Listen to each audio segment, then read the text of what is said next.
The Supreme Court says that iPhone users can go ahead with their lawsuit against Apple over the prices they're paying in the company's App Store. Yahoo Finance's Alexis Keenan is here to break this down for us. You've been following this story. I think we all use the App Store. So what does this mean? Yeah. So what it means is very preliminary, right? So the Supreme Court has been wrestling with this. We've heard oral arguments a few months ago. And the issue is whether or not these 4 Apple iPhone users can sue Apple based on a 30% charge that Apple charges for all App Store purchases. It's about that 30%. They say that 30% inflates prices, that it raises prices higher than they would be otherwise without it, and therefore they want to bring this antitrust claim. So the court is saying, go ahead, you can do that. Now what happens is the case gets kicked back down to the district court where it originated. That's in the Northern District of California. So that's where it'll get litigated. Right now, we don't know whether or not these iPhone users, these 4 users, will be certified as a class and whether others will be added to that class, perhaps, potential class.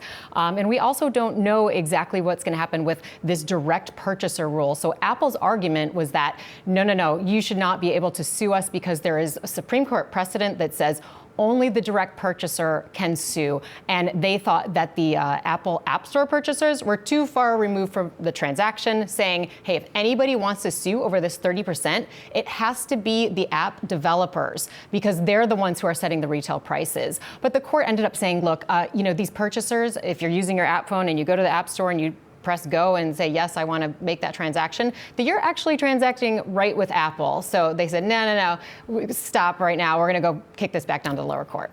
I mean, app developers haven't been happy with Apple taking 30% either. There's lots of companies that wouldn't like to see 30% go out the door. But services is where it's at for Apple. We keep hearing from them. So how far are they going to go to protect this turf?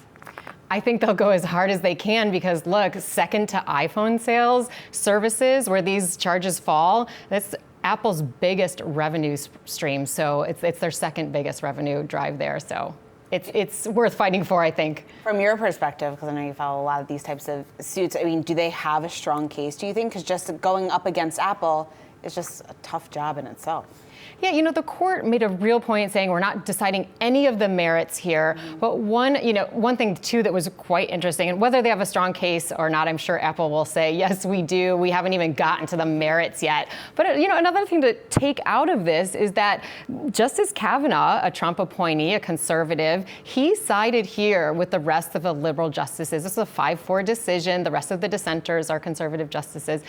So yes, it's a really interesting take on what business litigation has coming forward and whether Justice Kavanaugh will exercise that independence of thought there. Just real quick, just because Washington's breathing down the necks of all these big tech companies, is there any idea now that Kavanaugh could be with the side trying to break up a company if a lawsuit ends up going that way? He's going to be watched really closely now. I guarantee it. That would shift things a little bit. Shaking things up. Alexis Keenan, thank you so much. You're welcome.